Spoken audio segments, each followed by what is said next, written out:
150 ans après leur découverte, les ruines d'Angkor demeurent une énigme.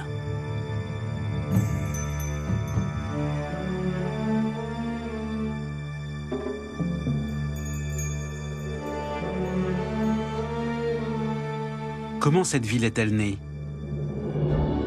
Et comment a-t-elle pu grandir dans des proportions aussi considérables?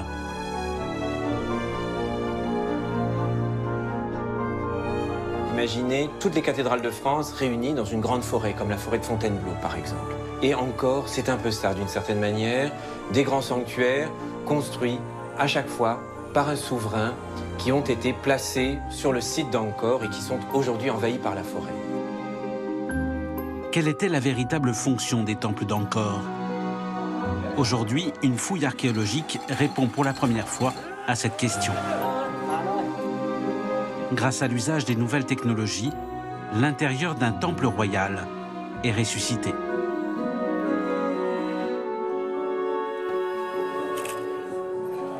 Pour comprendre les temples d'Angkor, les scientifiques remontent le temps et cherchent dans les travaux des premiers explorateurs des indices oubliés.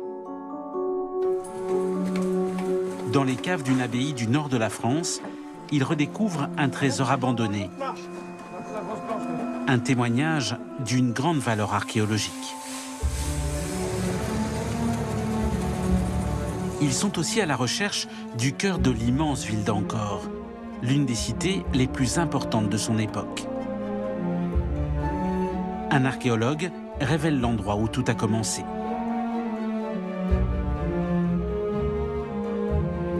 Dans les ruines des sanctuaires, les scientifiques mènent l'enquête et percent quelques-uns des secrets de la cité disparue.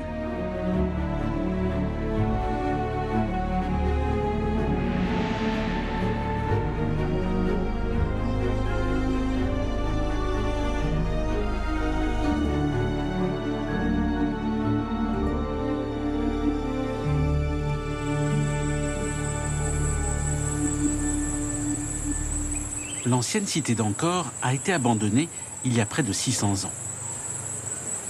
La forêt tropicale a ensuite dévoré ce qui fut autrefois l'une des plus grandes villes du monde, rendant impossible toute vision d'ensemble.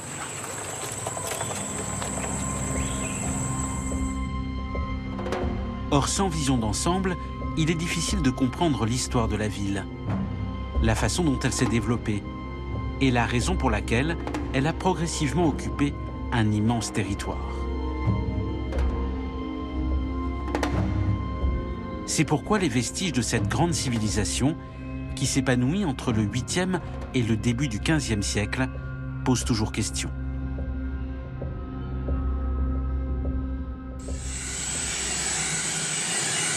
Aujourd'hui, pourtant, les scientifiques vont voir, à l'aide d'un équipement révolutionnaire, ce qui jusqu'ici leur était caché par la forêt. À bord de cet hélicoptère, un laser très puissant, le LIDAR, va scruter la cité disparue avec la plus grande précision.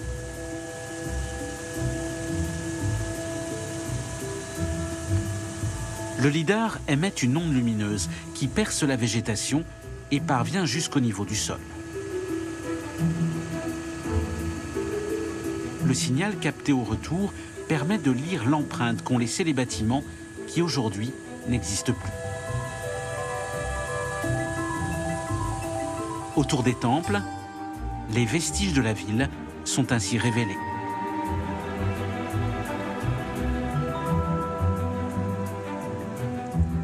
Sur une surface d'environ 200 km², le cœur de la cité, la topographie d'Angkor est relevée à une échelle de quelques centimètres.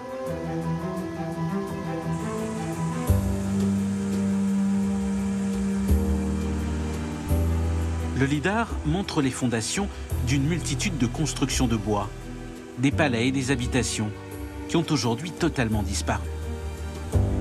Seuls les temples, constructions de pierre, ont traversé les siècles. Une ville organisée autour de 3 immenses réservoirs, les Baraïs. Le plus vaste d'entre eux est un rectangle de 8 km de long sur 2 km de large. Le résultat de cette campagne d'exploration électronique montre une agglomération à la fois très dense et très étendue. Une agglomération constituée d'une addition de plusieurs cités, elles-mêmes construites autour des grands temples royaux.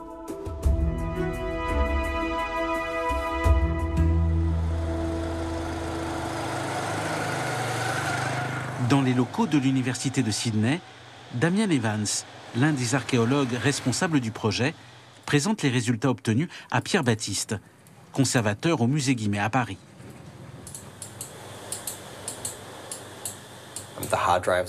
Le disque dur a été livré et tout est apparu sur l'écran. C'était très impressionnant. Non seulement les choses que nous avions anticipées, mais tout ce que nous n'attendions pas, dont nous n'avions aucune idée de l'existence dans la forêt. Si vous regardez le temple d'Angkor Wat, vous voyez très clairement la ville. Ce que vous pouvez voir ici, c'est la preuve incontestable de la poursuite de cette ville au-delà de ses limites. Une vaste extension du côté est et une extension très maîtrisée du côté ouest ici. Même dans les zones qui sont très fréquentées, comme Angkor Wat, qui ont été très étudiées pendant 150 ans et qui sont aujourd'hui visitées par des millions de touristes, même là, nous avons trouvé plusieurs nouveaux temples, y compris juste à côté d'Angkor Wat, à quelques centaines de mètres du temple. Donc ça nous donne beaucoup de nouvelles informations, même dans les zones que nous pensions comprendre complètement. Finalement, nous sommes passés à côté de beaucoup de choses.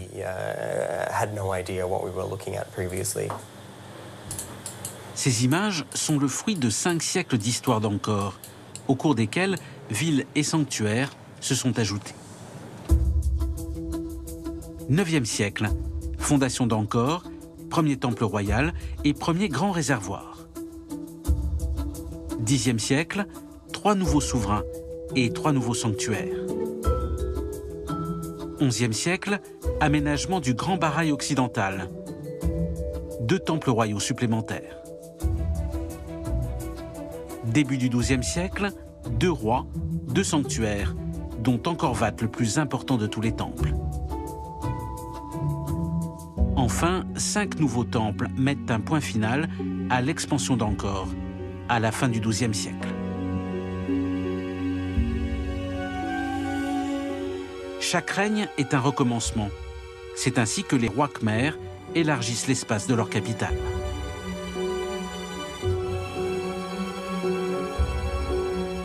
Pourquoi est-ce que chaque souverain doit construire son temple? Quand on voit la masse de pierres, de briques accumulées pour construire ces grandes pyramides, on ne peut que s'étonner de réaliser que chaque règne a, comme ça, imposé la construction d'un nouveau sanctuaire.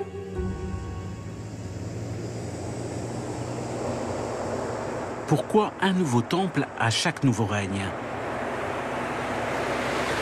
Et à quoi servaient précisément ces nombreux sanctuaires? Un archéologue cherche la réponse à ces questions à une centaine de kilomètres d'Angkor, dans l'ancienne ville de Koker. Koker, parce que cette ville et son temple sont une parenthèse dans l'histoire de l'Empire khmer. Lorsque disparut le roi qui avait fait bâtir cette nouvelle capitale, la cité fut abandonnée et le temps s'arrêta ici pour toujours.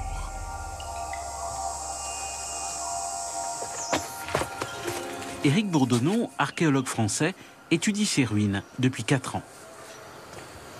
Il peut aujourd'hui reconstruire le sanctuaire et restituer son temple montagne, le plus grand édifice de toute l'histoire d'Angkor.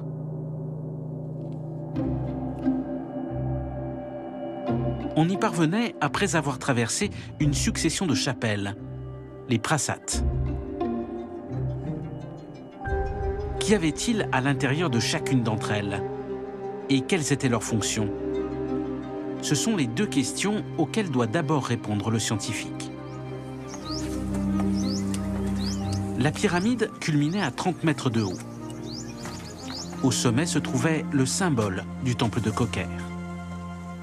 Cet espace vide correspond à l'emplacement où le roi a érigé le linga de Shiva. Le linga, c'est le symbole phallique de Shiva. Il faut imaginer un gigantesque cylindre qui figure le dieu, sous sa forme la plus épurée, la plus absolue. Un bloc de plus de 4 mètres de haut, supérieur à 1 mètre de diamètre, peut-être approchant les 2 mètres de diamètre. Donc véritablement quelque chose d'inédit et qui n'est reproduit nulle part ailleurs dans le Cambodge ancien. La pyramide et le symbole de Shiva qui la couronne sont le lieu de séjour du dieu au sein du sanctuaire. Dans le projet initial, le linga était lui-même recouvert d'une chapelle. Mais les travaux n'ont jamais été réalisés. Le site de Koker ayant été rendu à la forêt 20 années seulement après sa construction.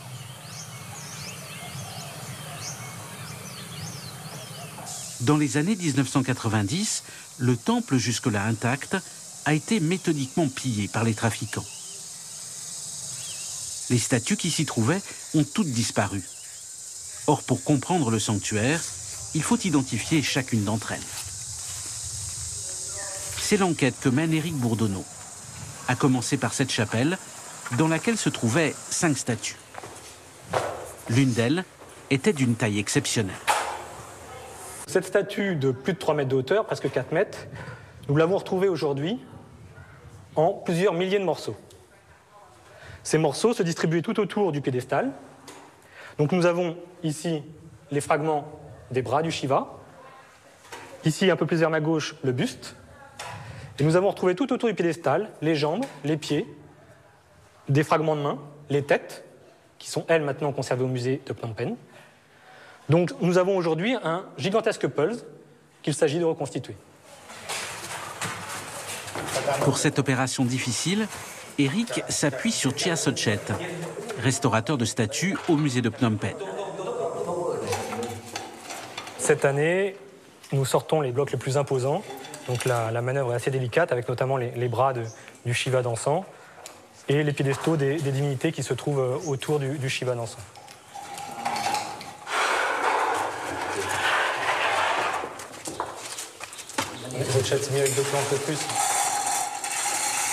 L'équipe commence son travail par le piédestal de l'une des 4 statues qui entouraient autrefois Shiva. Une statue qui se trouve aujourd'hui au musée Guimet, à Paris.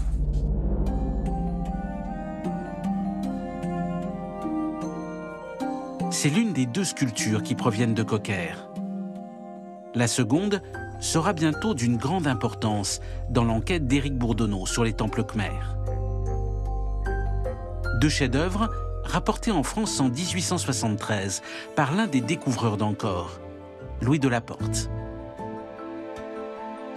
L'explorateur qui a également réalisé de nombreux dessins des temples khmers, documents qui sont aujourd'hui très précieux pour les archéologues.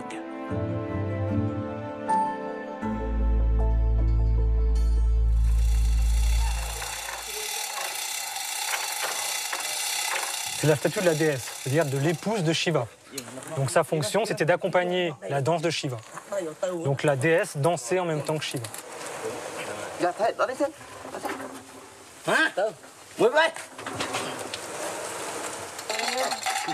Chaque fragment est déplacé par étapes par la technique du palan, le même outil qu'utilisaient autrefois les hommes du Cambodge ancien. À présent, l'équipe extrait de la chapelle le buste de la grande statue du Shiva. Il est aujourd'hui méconnaissable.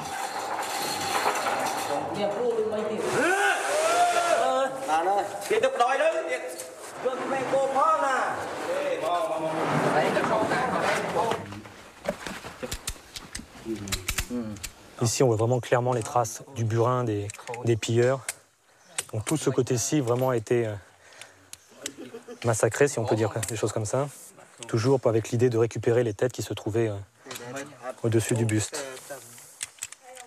Je me dis quand même que c'est beaucoup plus probable que si on l'a retrouvé en 1000 morceaux, c'est parce que les pilleurs ont utilisé des burins plus que de la dynamite. La dynamite, ça fait partie un peu toujours de la légende des villageois quand ils voient une statue qui a été brisée. Donc là, je pense qu'on voit vraiment clairement les traces du burin, ce qui explique les petites lamelles, les milliers de petites lamelles qu'on a retrouvées en fait.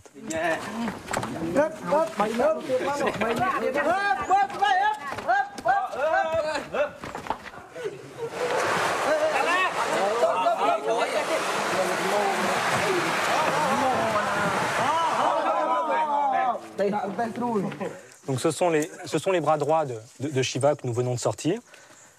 Ici, l'épaule que nous reconnaissons facilement.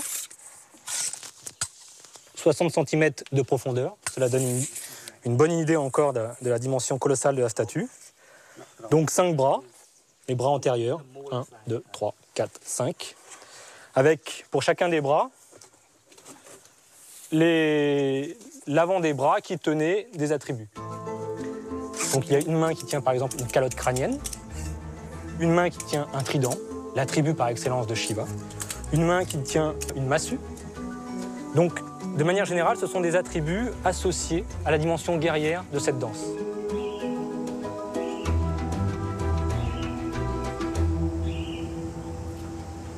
Il faut imaginer que la statue a été érigée avant que l'édifice autour soit construit.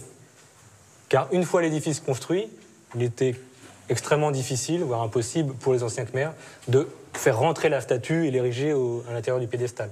Donc c'est d'abord la statue qui est érigée, avec son piédestal, avec les divinités autour, et dans un second temps, on a construit la tour en briques.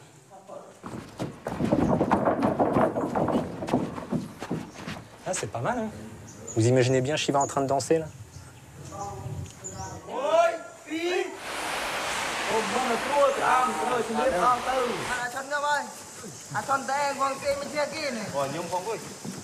Nous allons ramener tous les blocs du Prasad Krom au musée de Siem Reap. Nous allons les scanner et nous allons, à partir de ces scans, réaliser une restitution virtuelle de ce groupe sculpté. Mais au-delà de la reconstitution de ce groupe sculpté, le but, c'est bien sûr de restituer l'histoire de ce temple, l'histoire des pratiques qui étaient associées à ce temple. Comprendre pourquoi le souverain du Xe siècle, qui a régné à Kokher, qui a implanté sa capitale à Kokher, pourquoi il a construit ce temple, pourquoi il a érigé ces statues. Bientôt, les fragments prendront la route d'Angkor. Mais une chose reste à faire avant leur départ. Il faut obtenir l'assentiment des villageois. C'est la raison pour laquelle, le lendemain, ils se réunissent devant la chapelle pour une cérémonie.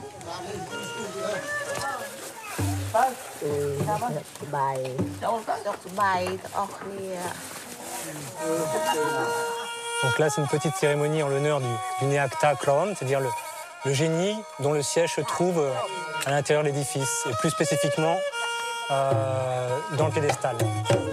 Donc c'est une cérémonie pour propicier ce génie-là, puisqu'on a sorti les blocs, on a déplacé les blocs qui se trouvaient à l'intérieur de l'édifice. Le génie du lieu, le Neakta, va se manifester par l'intermédiaire d'une vieille dame, qui est en quelque sorte sa représentante attitrée. Elle va entrer en transe et se laisser posséder.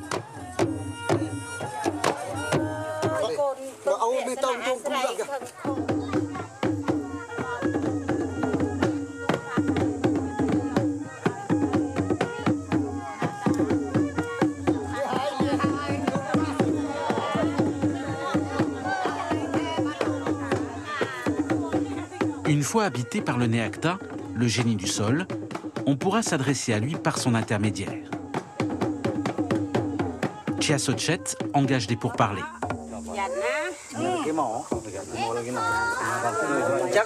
Je viens vous demander l'autorisation de travailler avec tranquillité, de transporter toutes ces statues dans les meilleures conditions et que vous demandiez à l'être suprême de nous donner sa protection, parce que nous ne sommes pas aptes à communiquer directement avec lui. Si cette fois on emporte sans permission, attention, hein, je vous aurais averti. Ils expliquent au Neakta qui a pris possession de la dame, là, qui maintenant n'est plus elle-même, et véritablement le Neakta Krom. Pourquoi on a sorti tous les blocs, et Sochet essaie d'expliquer parce qu'il y a eu beaucoup de pillages, les blocs ont beaucoup souffert, et que le but de sortir tous ces blocs, c'est bien de réparer en quelque sorte les dommages qui ont eu lieu. Mais le génie s'inquiète un peu de savoir si les blocs vont pouvoir revenir. Nous, Cambodgiens, on ne peut pas le faire. Mais les Européens, ils ont beaucoup d'argent pour le faire. Et ils veulent reconstituer la statue au mieux, pour pouvoir satisfaire l'esprit. Les Européens vont même jusqu'à chercher les plus petits débris pour les mettre dans la machine. Si on met tous les débris dans la machine, elle va tout reconstituer en un seul morceau.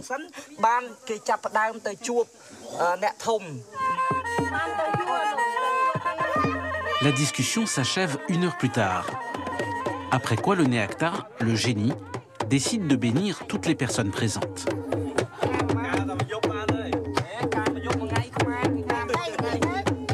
La vieille dame prend ensuite la direction de la chapelle, où elle va donner sa bénédiction au piédestal du Shiva, à l'intérieur duquel l'esprit est censé avoir élu domicile.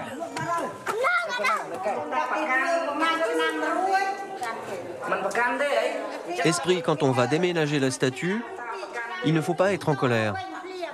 Ne t'inquiète pas, Esprit.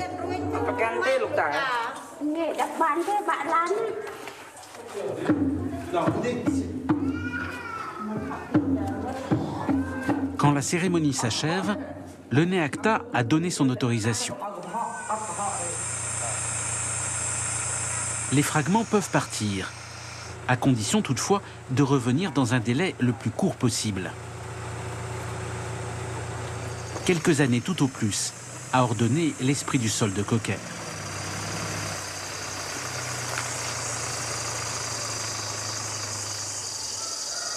Aussitôt, ce trésor archéologique est conduit au musée Norodom Sihanouk, près des temples d'Angkor.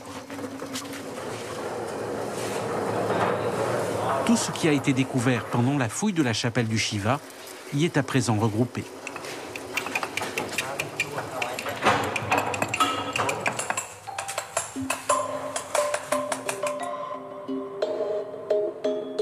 Sur place, une équipe composée de scientifiques des universités de Heidelberg et de Phnom Penh va numériser les fragments les plus importants.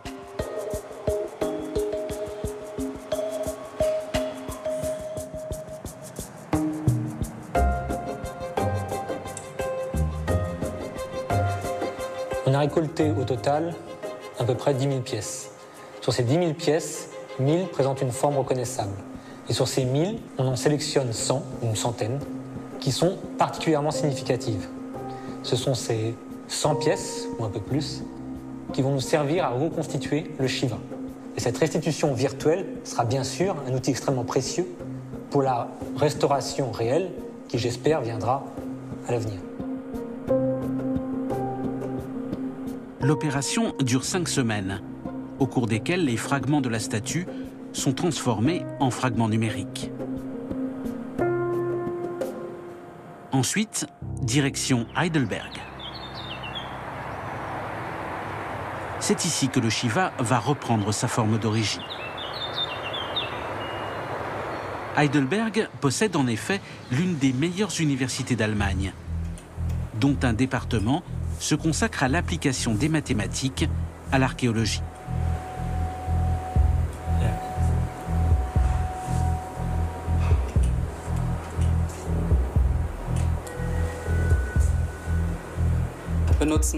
Nous utilisons un système qui suit les mouvements du visage. Il détermine avec 2 caméras la position exacte de la personne qui regarde l'écran.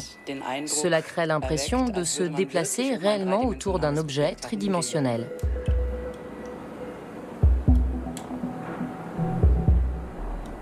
Il faut se souvenir de la difficulté qu'on a eue à sortir les blocs du temple à Cocker. Là, enfin, on peut s'affranchir de la pesanteur, on peut déplacer les blocs extrêmement facilement. Et donc, on peut commencer à rassembler le puzzle.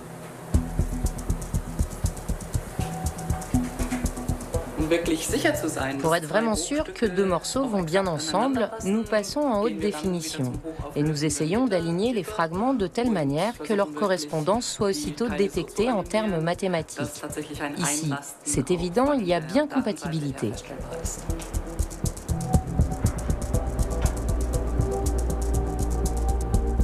Shiva avait 10 mains, il a 5 têtes, 2 mains pour chaque tête.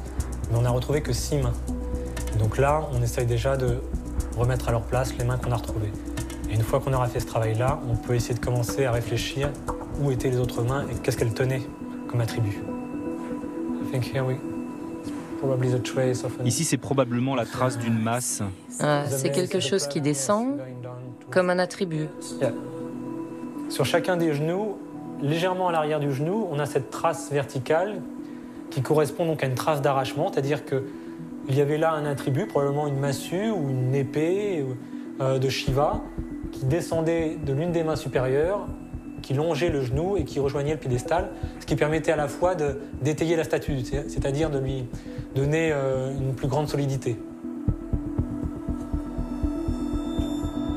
Là, je prends la mesure véritablement à quel point cette statue était colossale et à quel point elle devait être impressionnante pour le visiteur qui s'avançait à l'intérieur du temple. Puisqu'on a ce contraste entre les deux statues des divinités féminines qui sont, elles, à taille humaine.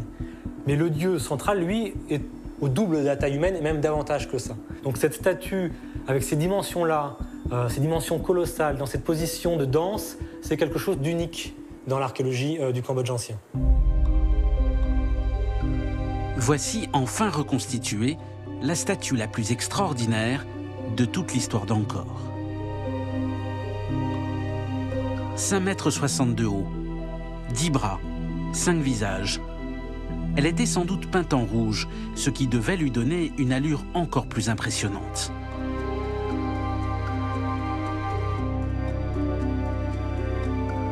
Autour de Shiva, dans la chapelle, Uma, son épouse bienveillante. 2 joueurs de tambour,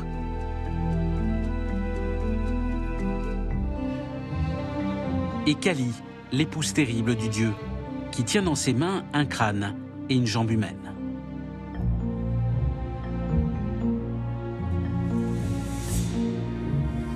La chapelle d'entrée du temple était en quelque sorte l'antichambre de l'au-delà.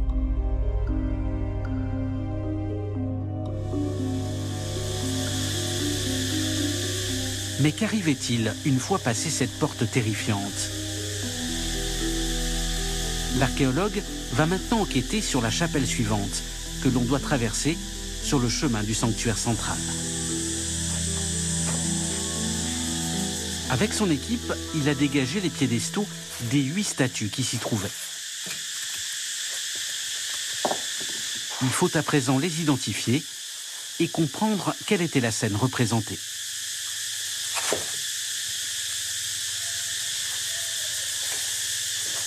L'ensemble des statues qui se trouvaient ici a été complètement pillé. Les statues ont été brisées pour pouvoir être emportées. Les piédestaux ont été renversés. Il ne subsiste qu'une toute petite partie de la statuaire d'origine. 4 statues sur 8 sont connues des archéologues. Au musée de Phnom Penh est ainsi présenté le corps d'un bossu qui provient de cette chapelle. Il y a aussi 2 têtes sculptées, mais rien pour l'instant ne permet de les identifier. Cette seconde chapelle est donc une énigme. Et elle le serait restée si Louis de la Porte, l'explorateur français, n'était venu à Coquerre et avait immortalisé les statues avant leur disparition. Les planches de la Porte sont extrêmement intéressantes. Au premier abord, elles ont l'air comme ça un peu maladroites, mais elles nous donnent un aperçu du site tel qu'il l'a découvert quand il est arrivé en 1885. Donc les statues sont encore debout, elles émergent des couches archéologiques, mais tout est en place, rien n'a été renversé, quelques têtes sont manquantes, mais c'est tout. Tout est là. Une statue pose cependant question. Un personnage sans tête surmonte un animal. C'est un taureau, la monture de Shiva, pensaient jusqu'ici les archéologues. Eric va leur donner tort. Pendant la fouille de la chapelle, il découvre un fragment qu'il met aussitôt en correspondance avec la tête de l'animal. On voit bien le dessin des cornes. Et ces cornes, elles s'élancent sur les côtés horizontalement. Donc ce sont des cornes de buffle, non pas des cornes de taureau. On a retrouvé un second fragment de ces cornes qui devrait se placer à peu près à cet endroit et qui donne une idée de l'envergure des cornes du buffle. Et donc si c'est un buffle et non un taureau, la divinité qui était assise dessus n'est pas Shiva, mais Yama. Yama, c'est le juge des morts et le roi des enfers. Donc l'interprétation de l'ensemble du groupe sculpté change complètement. C'est une scène du jugement des morts qui a été érigée ici. Le terrible Yama était donc présent au cœur du temple de Coker. Mais pour quelle raison? Qui devait-il juger? Éric et Pierre Baptiste, le conservateur en chef du musée Guimet, pensent aussitôt à une statue rapportée à Paris par Louis de la Porte. Une statue qui provient de cette même chapelle. On l'appelle la divinité masculine. Mais les deux scientifiques ont des doutes. Et si cette statue représentait plutôt un humain? De la même époque, on a ici des sortes de mèches de cheveux plus naturelles, d'une certaine manière. Ouais, le diadème lui-même est assez classique, le petit bandeau qui délimite la chevelure, mais on le retrouve un peu partout. La réponse se trouve dans la chevelure de la statue.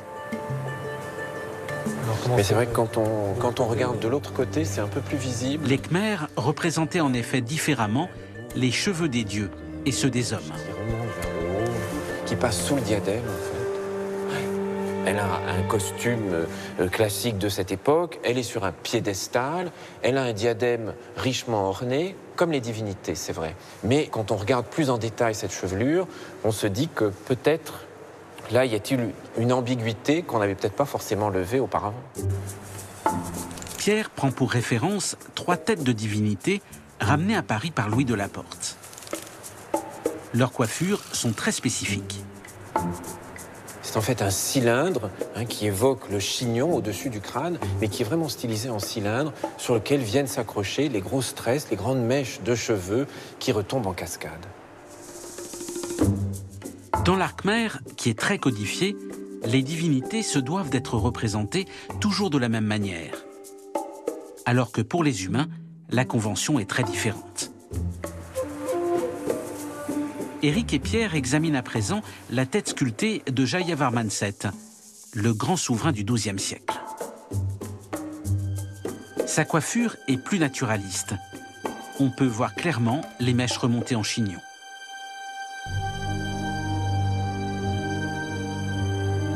Cela ressemble à ce qu'ils ont observé sur la tête de la divinité masculine. Cette statue pourrait donc être une représentation humaine. Mais de qui pourrait-il s'agir? Éric Bourdonneau pense alors à une stèle qui appartient au temple de Wat Phu et qui pourrait montrer une scène similaire à celle du temple de Coker. Ici, un personnage royal, avec son diadème. Il a les bras tendus vers l'avant, il tient un manuscrit, et dans ce manuscrit sont consignés très certainement ses hauts faits de souverain. Il le présente à Yama, le juge des morts, qui tient une massue et assis sur un buffle bien reconnaissable. Derrière lui est accroupi un petit personnage qui a les bras liés dans le dos. Ce petit personnage, il est l'objet d'un sacrifice. Ce sacrifice, il est réalisé par l'assistant d'Yama qui se trouve ici. Il tient dans sa main droite une épée, tenue fermement, une épée plate, qui va servir à décapiter ce prisonnier. Une étape importante est franchie dans l'enquête d'Éric Bourdonneau. Cette statue n'est pas une divinité, mais représente sans doute le roi qui a édifié le temple de Coker, Jayavarman IV. Restent les 6 autres statues qui se trouvaient dans la chapelle. Éric Bourdonneau consulte leurs photographies prises sur place dans les années 1930.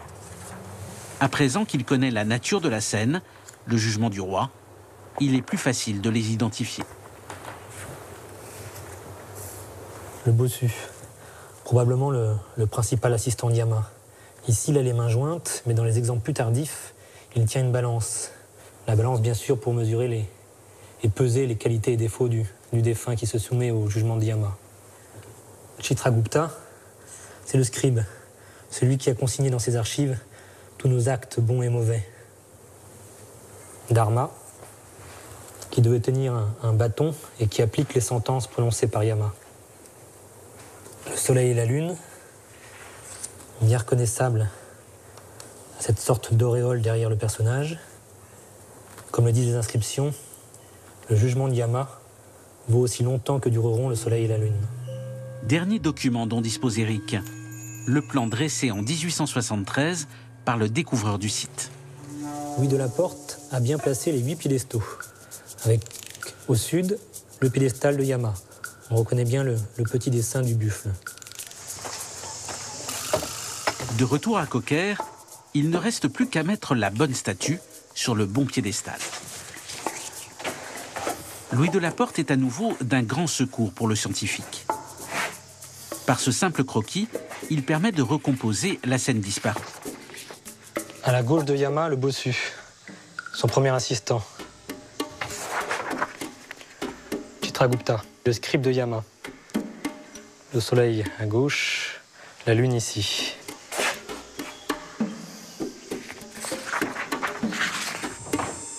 La statue du Musée-Guimet, la statue du roi.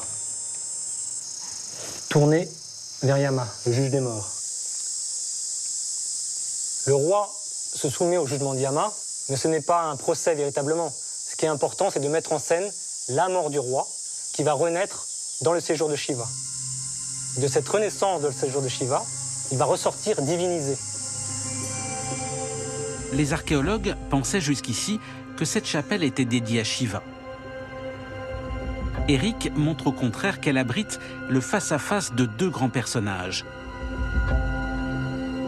Le souverain, qui présente le grand livre de son règne, et Yama, le dieu des enfers.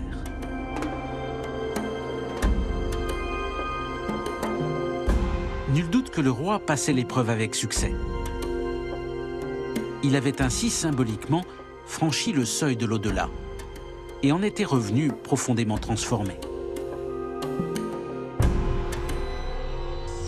Ce jugement des morts, ça change tout, ou disons beaucoup de choses, dans la compréhension que nous avons du temple khmer. On imaginait que c'était simplement la demeure du dieu. Aujourd'hui, on découvre que le dévot qui s'avance vers le centre du sanctuaire, le centre du temple khmer, passe devant le jugement de Yama. Donc, il subit une mort, éventuellement rituelle, pour mieux renaître dans le séjour du dieu. Donc c'est une perception complètement nouvelle du temple khmer. Mais ce n'est pas tout. En examinant attentivement le sol de la chapelle, Éric remarque des encoches. À quoi pouvaient-elles donc servir? On a là 3 rainures qui partent du piédestal de Yama. Ici, un des 4 trous poteaux qui est disposé autour de l'espace central. Des trous de poteaux et des entailles dans la pierre. Éric pense à un lieu de cérémonie. Il imagine un baldaquin au centre de la chapelle. Il fait alors la relation avec la stèle de Vatpu, dans laquelle un homme était sacrifié au dieu Yama. Sous ce baldaquin, fait-il l'hypothèse, cette cérémonie pouvait se dérouler. On peut penser que ce dispositif très particulier est lié à une mise en scène rituelle lors de laquelle le roi sacrifiait un homme. Donc un homme était décapité, comme on le voit sur la stèle de Vatpu, décapité à la place du roi. Il mourait pour le roi. Cette chapelle était le chaînon manquant pour comprendre l'ensemble de l'édifice. Éric Bourdonneau peut à présent reconstituer le chemin qui mène de la porte du temple au cœur du sanctuaire. Il y a d'abord la rencontre avec le terrible Shiva, le dieu créateur, omniscient et destructeur. Ensuite, il faut traverser les douves et se présenter devant Yama, le roi des enfers. Et ce n'est qu'après avoir franchi le seuil de cette pièce, c'est-à-dire après avoir pénétré dans le domaine de la mort, qu'on peut accéder au sanctuaire central.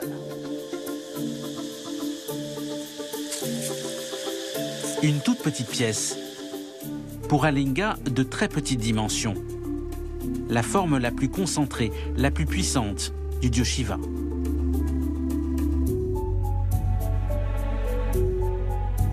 Shiva qui séjourne également au sommet de sa pyramide. Mais cet impressionnant édifice de pierre n'est pas l'aboutissement du parcours. Derrière le temple montagne de Coquerre se trouve en effet une colline d'une quinzaine de mètres de haut. Dans la plaine très plate de la région d'Ancor, c'est une anomalie. L'archéologue s'y est donc intéressé. Nous avons réalisé des fouilles et des sondages à l'intérieur de cette colline qui ont montré la présence d'une couche de 15 mètres de profondeur formée de cendres et de charbon. On peut penser que ce charbon provient d'un gigantesque bûcher funéraire. Et cette donnée-là est extrêmement importante car elle s'accorde assez bien avec la dimension funéraire qu'on a pu mettre par ailleurs en évidence avec l'étude de la statuaire. Les villageois racontent que cette colline est la tombe de l'éléphant blanc. Plusieurs autels comme celui-ci lui sont consacrés. Or, l'éléphant est un symbole royal pour les Cambodgiens. Dans les mémoires, c'est ainsi transmis le souvenir de ce bûcher. Un indice supplémentaire qui confirme que Coquerre était bien autrefois un temple funéraire.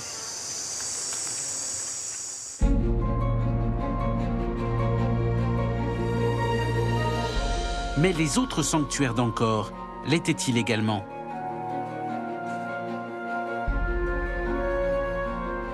La question est d'importance, car si tel était le cas, cela expliquerait que chaque souverain ait voulu construire son temple. Qu'en est-il ainsi d'Angkor Wat, le plus prestigieux de tous les temples khmers? Au XIIe siècle, au moment de sa construction, l'art khmer excelle dans les bas-reliefs. Et c'est ainsi qu'est représenté le dieu Yama, le roi des enfers, et non plus sous la forme d'une statue.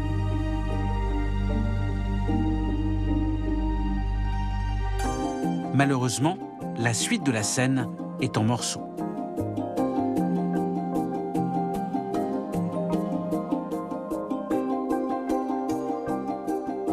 Comment remonter le temps?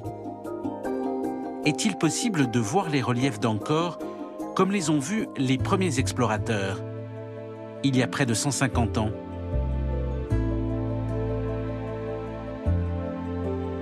La réponse se trouve dans le nord de la France. Dans les caves de l'abbaye du village de Saint-Riquier se trouve en effet un véritable trésor archéologique.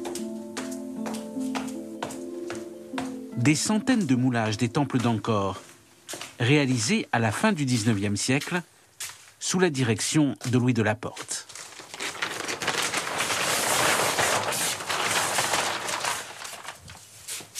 Louis de la Porte a fait mouler un certain nombre de ces linteaux qui ont justement des très beaux décors en saillie et qui ont beaucoup souffert de l'action de la pluie et du soleil, et le grès s'est dégradé.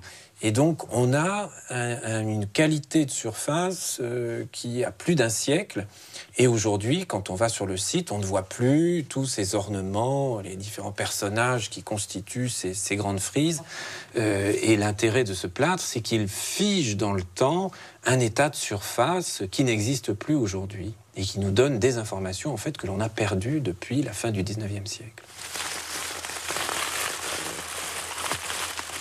Ça, c'est un bas-relief très fin d'Angkor Wat, où on voit le roi qui a construit le temple en triomphe, et devant lui, il y a toute son armée, ses troupes qui participent.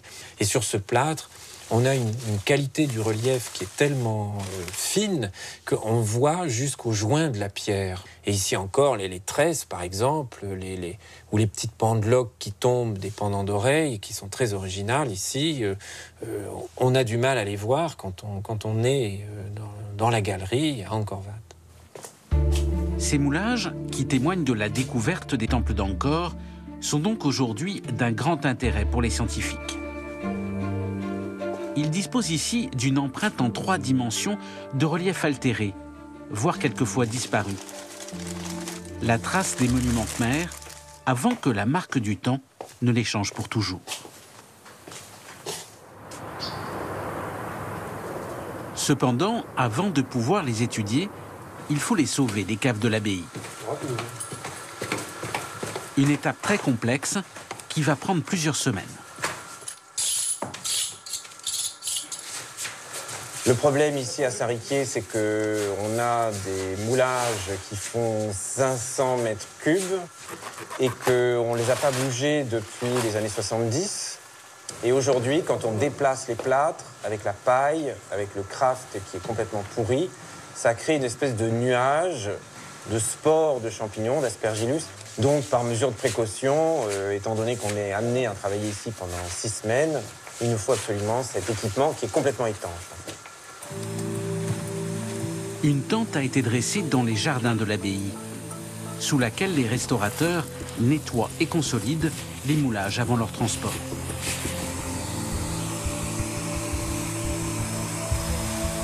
Chacun de ces fragments appartient à un ensemble, l'empreinte d'une partie d'un temple d'Angkor. Louis de la Porte, qui finança plusieurs expéditions au Cambodge pour les réaliser, avait en effet souhaité montrer au public les monuments à leur véritable échelle.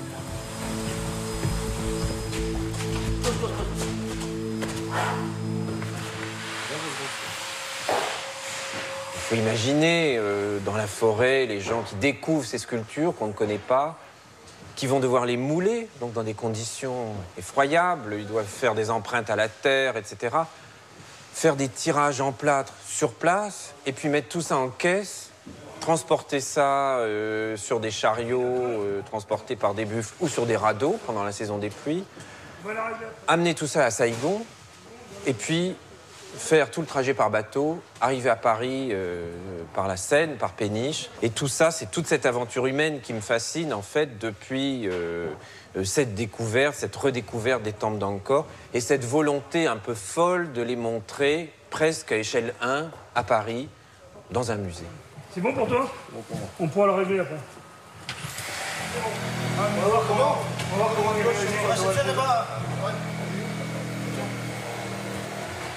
L'exposition universelle de 1878, ça a été un choc en fait pour le public de découvrir ces images, ces iconographies, ces décors qu'on ignorait absolument. Et ça a été, oui, une vraie révélation, plus d'ailleurs du côté du grand public que du côté des scientifiques. C'est le grand public qui s'est le premier émerveillé pour tout ça, parce qu'il se moquait un peu de savoir ce que c'était que ces sculptures, alors que les scientifiques étaient plus réservés parce qu'ils étaient perdus en fait devant ce monde qu'ils ne connaissaient pas, dont ils ne connaissaient pas l'ancienneté. À l'époque de la réalisation des moulages, les temples étaient enfouis sous la forêt tropicale. La végétation recouvrait la pierre et les reliefs, ce qui les protégeait des rigueurs du climat. Cela explique qu'ils restituent des sculptures parfaitement intactes. Regarde, tu vas encore avoir une autre marche. Proche de leur état du début du XVe siècle, quand la ville fut abandonnée. C'est pourquoi, une fois restaurés, certains d'entre eux vont être scannés. Prenez votre temps, prenez votre temps. Alain,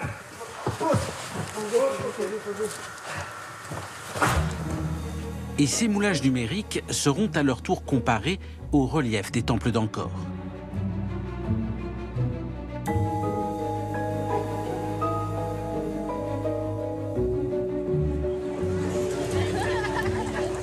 Quelle a été la dégradation des sculptures ces 150 dernières années?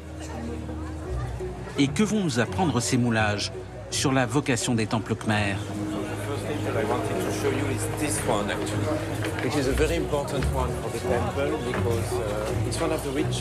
Pierre Baptiste et Dominique Neusser, de l'université de Heidelberg, commencent leur travail par la porte occidentale du temple. C'est pas le meilleur moment parce qu'effectivement on est au moment d'une fête bouddhique ici. Il y en a beaucoup dans le calendrier khmer.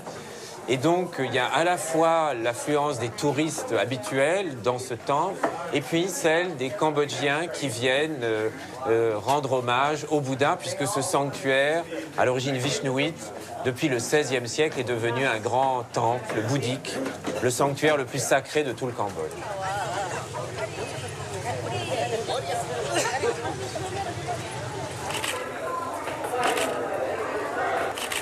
Ce qu'on essaye de faire, c'est de pouvoir prendre suffisamment de photographies pour modéliser une image ici du site d'Angkor Wat, de cet endroit bien précis des entrées occidentales, pour pouvoir y insérer le moulage que nous avons à Paris et comparer en fait de manière très frappante, j'espère en tout cas, la réalité du moulage et puis la réalité du site d'Angkor Wat, et la différence entre les deux devrait, j'espère, être assez éclatante.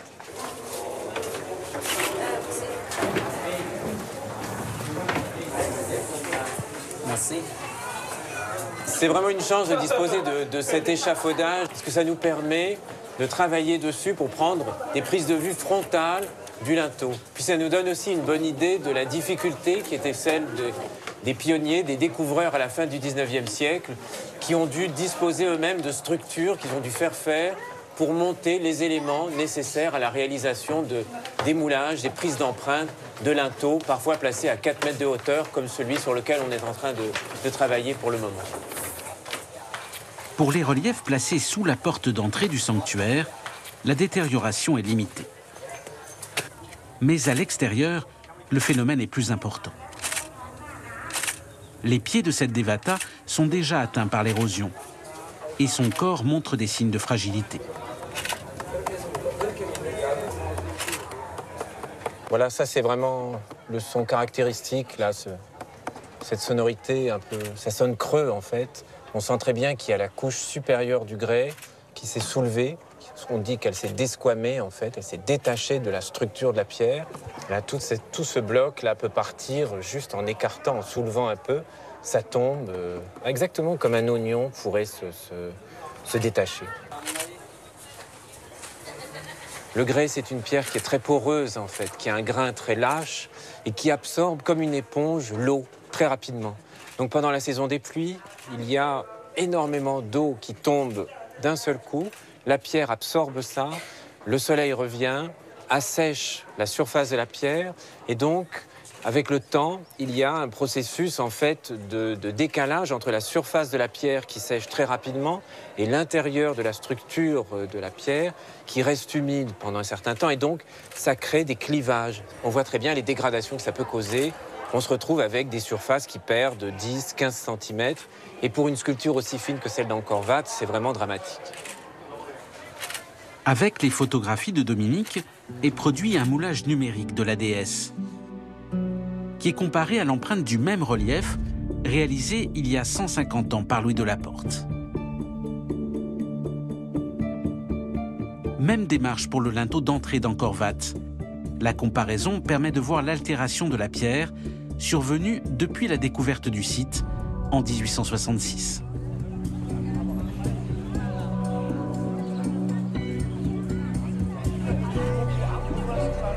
Une fois passé l'allée centrale qui mène au sanctuaire, Pierre et Dominique rejoignent la deuxième galerie, dont le mur intérieur est couvert de reliefs.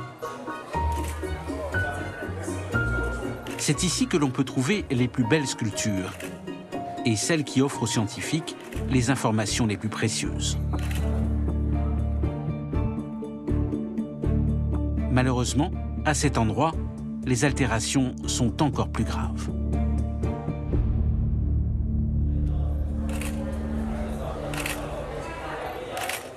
Un relief apparemment en bon état peut cacher de graves fragilités. Elles apparaissent soudainement quand il est déjà trop tard.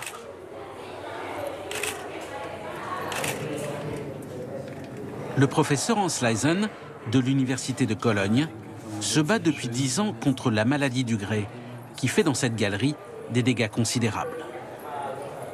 Aujourd'hui, il consolide la trompe d'un éléphant, sous laquelle un espace vide est en train de se constituer.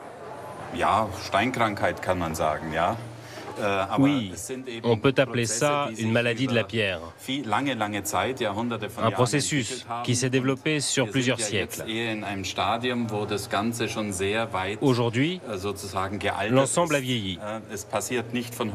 Les problèmes ne se produisent pas du jour au lendemain. Mais une fois que le phénomène d'érosion est avancé, un morceau peut tomber, soudainement.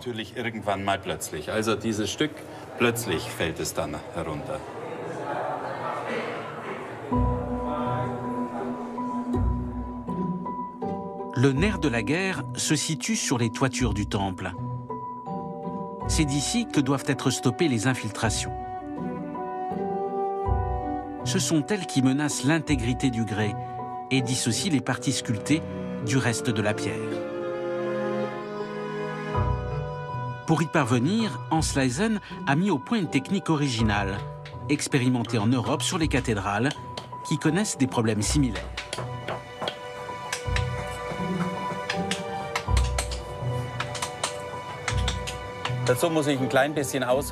Les Khmers disposaient d'une technique de construction très spéciale. Ils empilaient les blocs et les polissaient sans mortier. La construction bouge avec le temps et il en résulte des fissures que l'on doit reboucher aujourd'hui, soit avec des injections de mortier ou, comme ici, avec de la laine de plomb que l'on introduit avec ces marteaux de bois. Elle s'adapte à toutes les formes, offrant une étanchéité parfaite à la construction. Le professeur Leysen et son équipe ont aussi engagé un combat de longue haleine pour consolider le grès des parties supérieures du temple, directement exposées aux intempéries. C'est du sable que nous produisons à partir du grès d'Angkor, pour qu'il ait la même composition. Ce sable est tamisé, puis est mélangé avec un produit de collage que l'on utilise pour renforcer la pierre.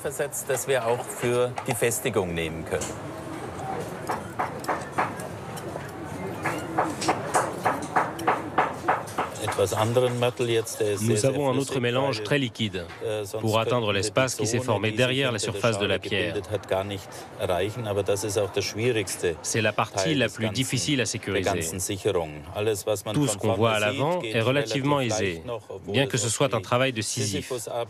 Mais pour aller à l'intérieur, pour injecter le liquide sableux dans la pierre, ça représente un véritable exploit qui nécessite beaucoup de patience.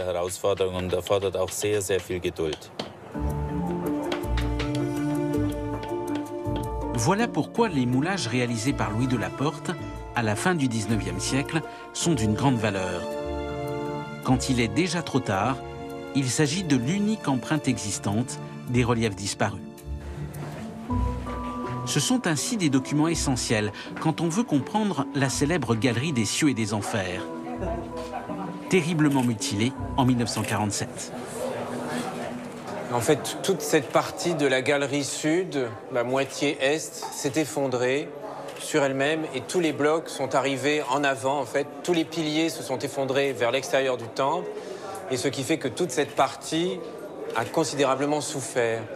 Et c'est pour ça qu'on lit très mal tous ces épisodes. La partie inférieure, c'est encore possible, on y voit les enfers, mais la partie supérieure, c'est plus difficile puisque tous les cieux, en fait, ont disparu. Donc on a la princesse qui est au centre dans son palais et puis toutes ses suivantes qui se trouvent pile à la ligne qui a été brisée, en fait, au moment de l'écroulement. Et donc on a perdu tous les visages. On a la finesse des costumes, des mains, des bijoux qui est préservée. On a les parures, les tiares qu'elles ont. Mais la partie centrale, on n'a plus les regards, en fait.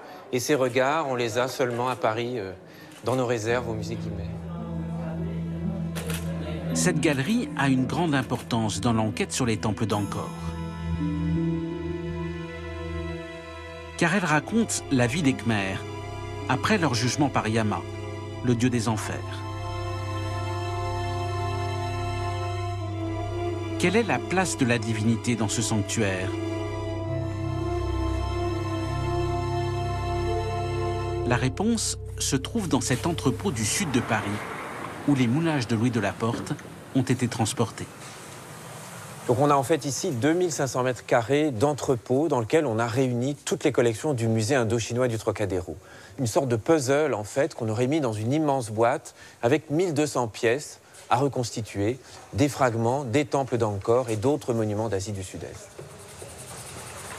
Pendant plusieurs semaines, les centaines de moulages extraits des caves de l'abbaye de Saint-Riquier sont restaurés et recomposés. Et c'est une fois ce travail terminé qu'ils livrent tous leurs secrets. Le résultat est particulièrement spectaculaire pour la galerie des cieux et des enfers, qui était intacte dans les années 1880, lorsque l'empreinte a été réalisée.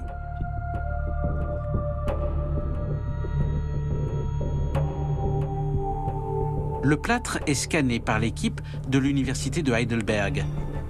Le moulage numérique sera ensuite comparé aux fragments recomposés de la galerie au Cambodge.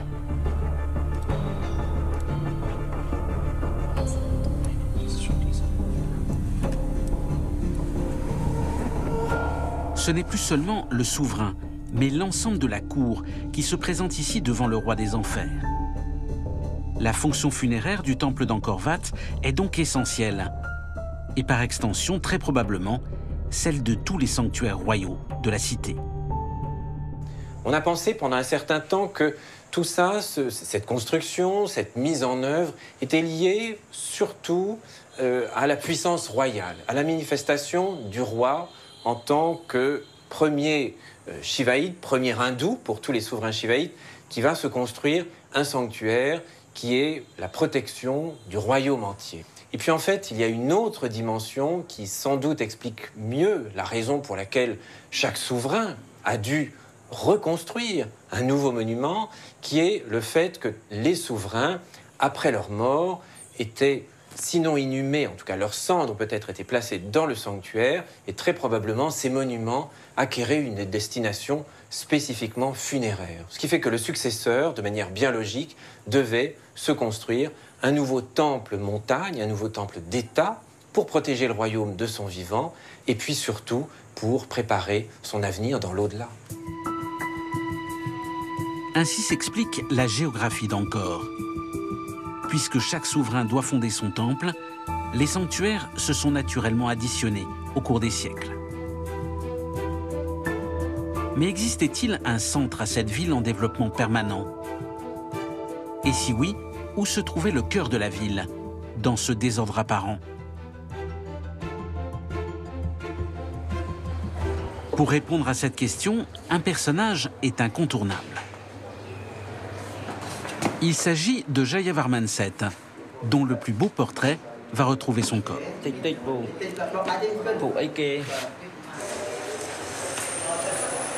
Extrait des sous-sols du musée de Phnom Penh, il est conduit dans l'atelier de restauration.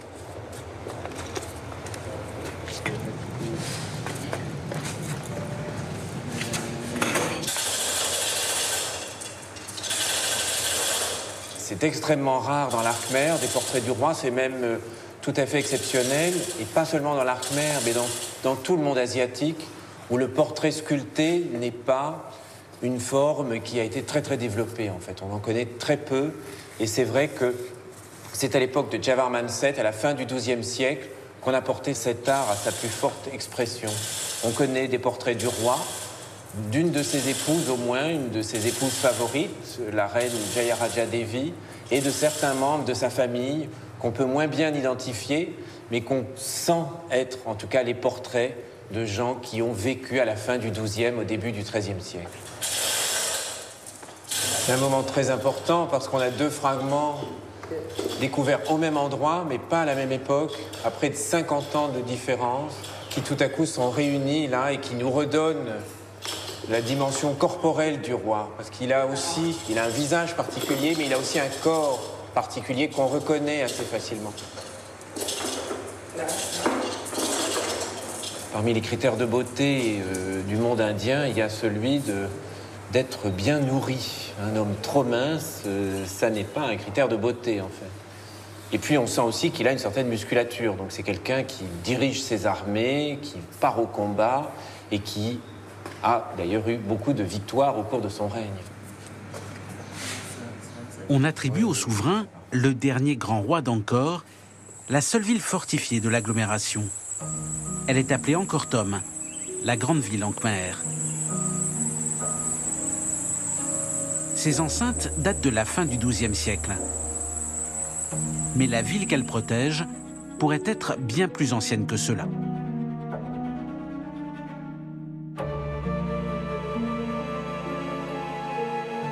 Jayavarman VII fit naturellement construire son propre sanctuaire, le Bayon, et ses célèbres tours à visage.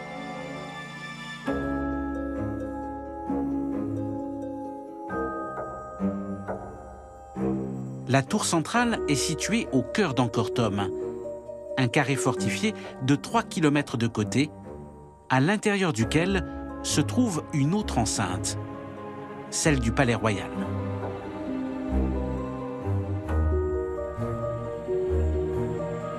L'archéologue français Jacques Gaucher vient d'y faire une découverte très importante. Ce n'est pas une sculpture, ni une inscription, mais un tronc d'arbre.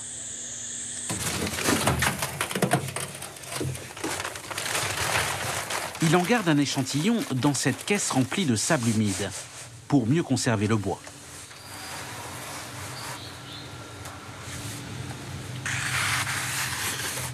C'est un Parinari anamensis, c'est le nom scientifique. Sinon, en khmer, c'est un arbre connu, c'est un tlok. Et le tlok est un arbre sacré dans la légende du Cambodge ancien. Il est associé au mythe de la fondation de la cité, d'où l'importance de la découverte.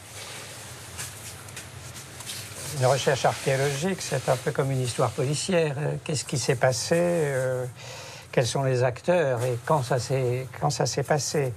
Alors il y a des indices secondaires qu'on accumule comme ça, qui font sens à un moment donné, et puis il y a des témoignages de première importance. Alors celui-ci en est un. Jacques Gaucher a prélevé cet échantillon du tronc d'arbre pour réaliser des analyses. Un peu sur le côté. Elle montre que le bois date du 9e siècle, ce qui correspond aux origines d'Angkor. Au même endroit, il a aussi trouvé les restes d'un palais, dont voici l'une des colonnes.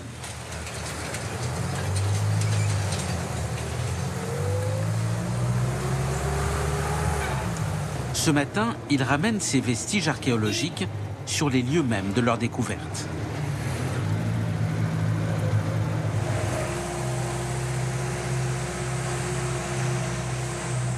Il franchit la porte d'Angkor Thom et se dirige vers le Palais Royal, où se sont déroulés les travaux de fouille.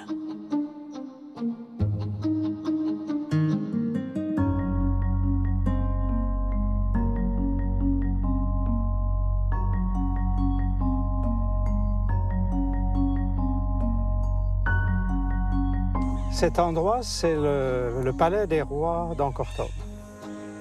C'est un grand rectangle de 600 mètres par 200 mètres, et au centre de ce palais, il existe ce qu'on appelle un temple montagne, une pyramide à gradins, qui présente 3 gradins en latérite, et qui est au cœur de ce palais.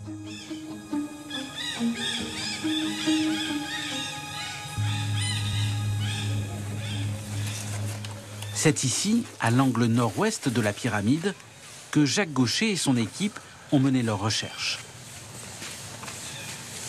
Alors que le temple du Piménakas a été construit au XIe siècle, les scientifiques ont mis au jour des éléments beaucoup plus anciens. À 4 mètres de profondeur, ils ont d'abord exhumé les vestiges du premier palais royal. Et puis, à moins d'1 mètre sous ces pièces de bois, ils ont trouvé le fameux tronc d'arbre. Il se trouvait dans une fosse, un peu comme s'il avait été inhumé, comme l'aurait été un objet très précieux. Ça n'a l'air de rien, mais pour Jacques Gaucher, c'est une information de grande importance, car elle rejoint une légende racontée à Angkor depuis la nuit des temps. Cette légende raconte qu'un prince indien, Prehatong, venu de l'Inde, venu de l'étranger en tout cas, a épousé une princesse locale qui était une Nagini, c'est-à-dire une femme serpent, la fille du roi des serpents. Le roi des serpents, le roi des Nagas, est celui qui est le maître du sol. Et en tant que maître du sol, il est aussi maître des eaux, ce qui est absolument très important dans le monde khmer, où on vit sous la menace annuelle toujours d'un trop d'eau, duquel il faut se protéger, ou d'un pas assez d'eau dont on a besoin. Donc, le maître de la terre, le maître du monde souterrain, le maître des eaux, c'est ce serpent naga. Et ce mariage se déroule autour d'un arbre qui s'appelle un tlok. Donc on est dans un cas de figure où la stratification archéologique rejoint un mythe fondateur. Le lien, c'est cet arbre, c'est le Tlok. Ce mythe fondateur de la ville épouse cette obsession des Khmers pour l'inondation et pour toutes les créatures venues du sol quand la plaine d'Angkor, pendant la mousson, se retrouve sous les eaux. Sur les côtés de ce grand bassin qui jouxte la pyramide sont représentés ces monstres marins.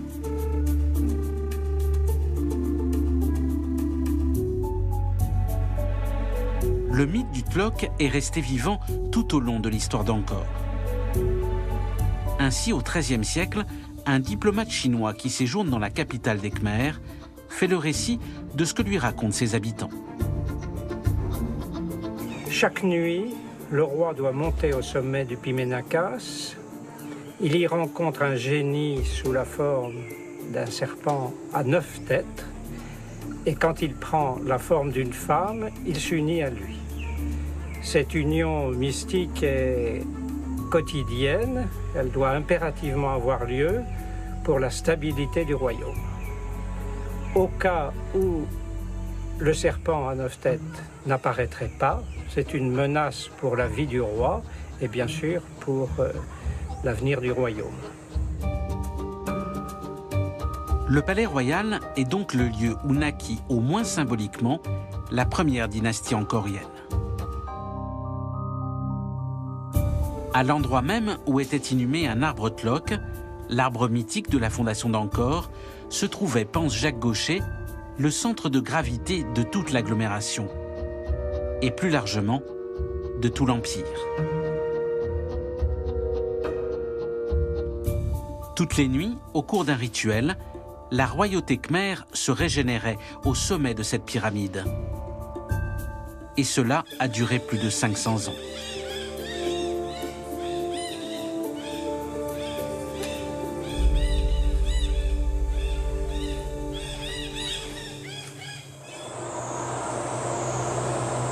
De cet arbre inhumé partaient également les grands axes de la première cité d'Angkor.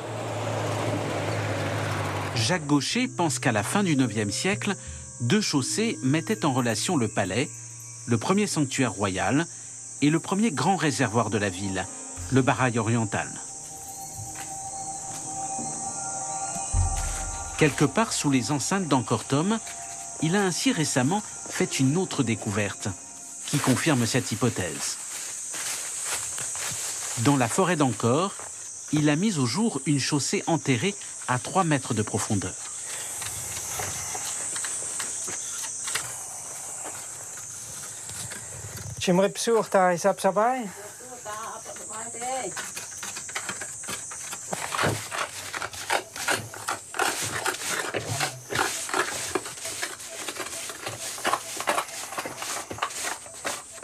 Voilà, c'est ce que je pense être la chaussée, encadrée par des blocs plus importants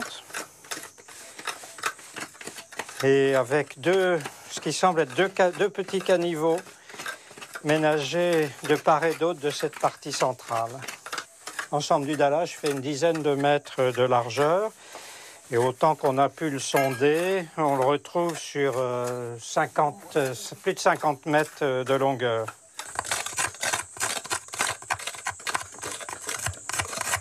On se situe dans l'axe exact du Pimenakas et même de la tour centrale du Pimenakas, qui est à 1200 mètres à l'est de ce point-ci. Et même cet alignement va plus loin puisqu'on va trouver ce site avec cette chaussée aligné avec le Pimenakas à 1200 mètres et avec le Mebon, qui est un édifice construit au milieu du Barail oriental et qui se trouve à plus de 8 km.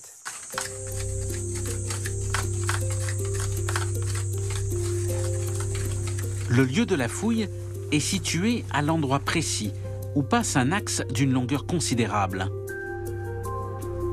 lequel croise un autre axe, très précisément au sommet de la pyramide du Pimenakas. Un axe est-ouest, un axe nord-sud et le centre qui se trouve ici. L'axe nord-sud relie le Pimenakas à la colline du Phnom Bakheng et au temple du Phnom Bakheng. Le Phnom Bakheng, la première colline sacralisée par le fondateur d'Angkor à la fin du IXe siècle, avec la construction de ce temple. L'axe est-ouest relie le palais royal et le Baraï oriental, ainsi que le Mebon oriental, qui est une construction qui se trouve en son centre. Le Mebon oriental, construit sur une île située au centre du premier grand Baraï, c'est-à-dire du premier réservoir de la ville. On peut dire que le cœur de l'agglomération de la ville d'Angkor, la capitale historique, c'est Angkor Thom, et on peut dire que le véritable centre, au plus profond du cœur, là où la ville d'Angkor palpite, si on peut dire, c'est à l'endroit du Palais Royal. Centre politique, centre religieux qui impose une géométrie à l'ensemble, et en même temps, comme nous le montrent les légendes rapportées oralement, centre magique. La spécificité du site d'Angkor, c'est que la centralité principale, elle est donnée par le palais des rois d'Angkor, beaucoup plus qu'on l'imagine, et sans doute beaucoup plus que par les temples. Angkor Thom, une ville que l'on datait jusqu'ici de la fin du XIIe siècle, est donc beaucoup plus ancienne que cela. De même que cet immense espace qui jouxte le palais des rois d'Angkor. La terrasse des éléphants, la tribune royale, le lieu où le souverain assistait aux grandes cérémonies et aux défilés militaires.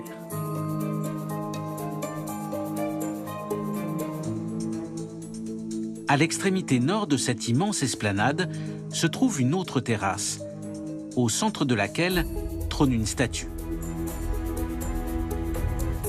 Lors de sa découverte, on l'a baptisé le roi lépreux.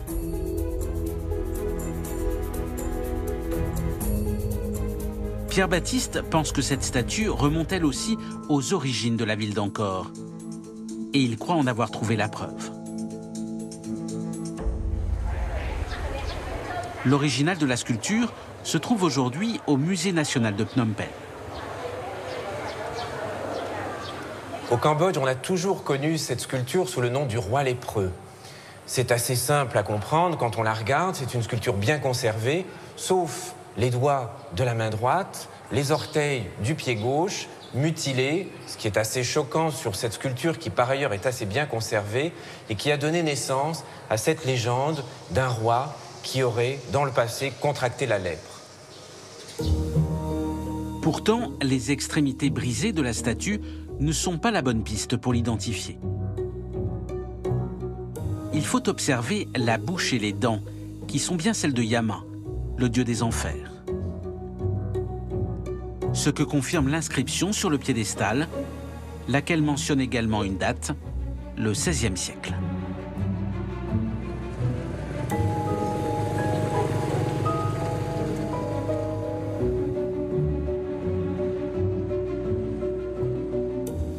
Et Yama préside à la crémation et à toutes les cérémonies funéraires, puisque c'est le juge des morts, c'est le roi du dharma. Et du coup, la logique de l'espace prend tout son sens, puisque on est là très en hauteur, dans un lieu qui, contrairement au reste du palais, est au vu et au su de tout un chacun dans la ville.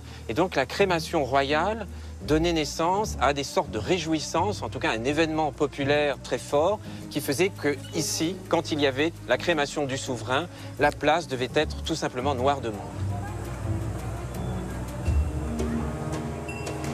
Pierre-Baptiste relève cependant une anomalie. La date inscrite sur le piédestal n'est pas cohérente avec le style de la statue. Il fait une comparaison avec deux autres sculptures, beaucoup plus anciennes, qui datent de la fin du 8e siècle et du début du 9e siècle. Les ressemblances sont frappantes. Quand on compare les deux sculptures, on voit très bien que dans les proportions générales du buste, on retrouve la même chose. Des épaules très larges, un torse large aussi avec des pectoraux très dessinés et une musculature puissante. Et ici, c'est vraiment dans l'économie générale du visage que les choses sont très sensibles. On retrouve d'abord les proportions, presque identiques, indépendamment de la coiffure qui n'est pas la même. Mais si on se concentre sur les arcades sourcilières, les proportions des yeux, l'arête du nez, le traitement de la moustache, par exemple, qui est très caractéristique, ou bien les proportions de la bouche, on voit qu'on est aussi assez proche entre ces deux sculptures. Ce qui est intéressant parce que ça nous placerait, en fait, cette statue de Yama entre la fin du 8e siècle et le début du 9e siècle. En fait, ça change tout, parce qu'au lieu d'avoir une sculpture qui correspond à la fin d'Angkor, puisqu'on l'a datée plutôt du XVIe siècle, on aurait une statue qui, ici, remonterait au tout début d'Angkor, à la fondation d'Angkor. Quelques centaines d'années de différence, et cette statue devient l'une des clés de l'histoire de la cité. Le dieu Yama trônait probablement depuis toujours à proximité du palais royal. À la mort du souverain, la divinité jugeait le roi devant la foule des habitants de la cité.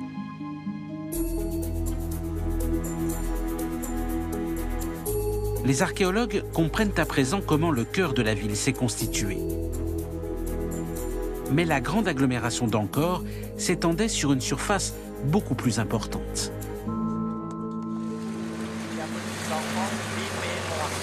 Sans compter les villes moyennes de l'Empire, dont les sanctuaires étaient d'une très grande qualité architecturale. C'est le cas du Prakan de Kampong Svai, un temple et une ville situés à une centaine de kilomètres d'Angkor.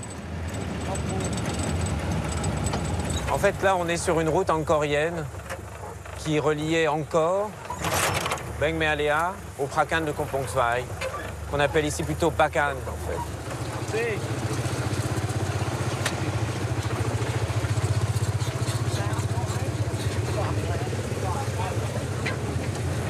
La forêt est ravagée parce qu'on est venu y chercher un certain nombre d'arbres précieux dont on peut vendre le bois, mais il n'y a eu aucun travail de reforestation. À l'époque de la Porte, ici, c'était une forêt très très dense.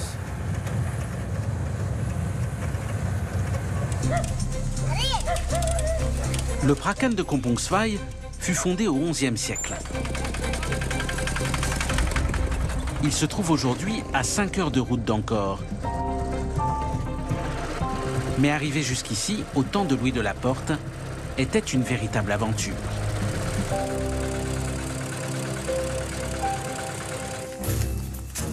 Pierre Baptiste et Chea Sochet, le restaurateur du musée de Phnom Penh, sont à nouveau sur les traces de l'explorateur. En 1873, il découvrit ici plusieurs statues exceptionnelles qu'il ramena à Paris. Un siècle plus tard, alors que cette région échappait à tout contrôle, les temples furent entièrement pillés. Les dévatas, les divinités féminines qui bordaient chaque porte ici, dans ces tours de la première enceinte, étaient très célèbres pour leur beauté.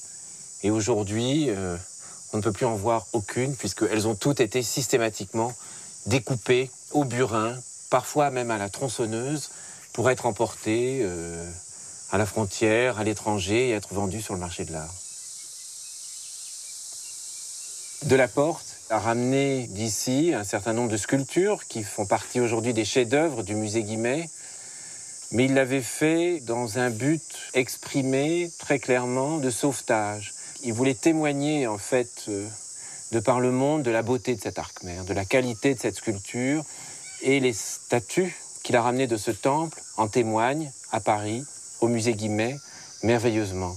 Et il faut bien avouer que s'il n'avait pas été là il y a 140 ans, aujourd'hui, on serait bien en peine de réaliser la beauté de toute la statuaire qui se trouvait dans tous ces sanctuaires ici, puisque au Prakan de Kampong Svai, on ne trouve plus aucune sculpture aujourd'hui.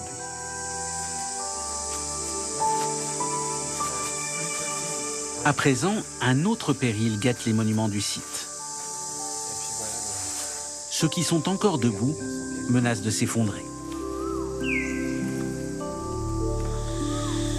Pour le Pratkol, un des rares temples à avoir conservé sa statuaire, c'est une question de quelques années tout au plus.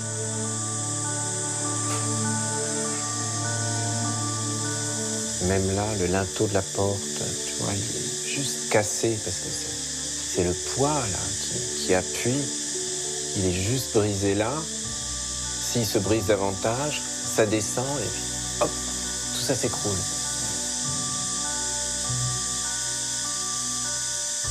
Ce qui est extraordinaire, c'est de se retrouver aujourd'hui encore dans des monuments dans cet état. On est là, perdu dans la forêt, face à un monument magnifique, mais qui est quand même dans un état de dégradation et puis surtout qui est en train, là, qui est très fragilisé, qui est en train de disparaître sous nos yeux. Enfin, c'est vraiment le sentiment que donnent tous ces blocs qui nous entourent, avec des sculptures magnifiques, des reliefs splendides, et puis des sanctuaires dans lesquels on a encore beaucoup d'interrogations.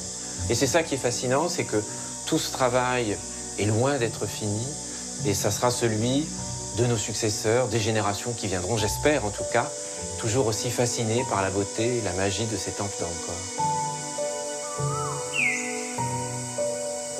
Cet endroit n'a jamais été véritablement fouillé. Le Cambodge ancien est encore 150 ans après les premiers explorateurs, une civilisation à découvrir.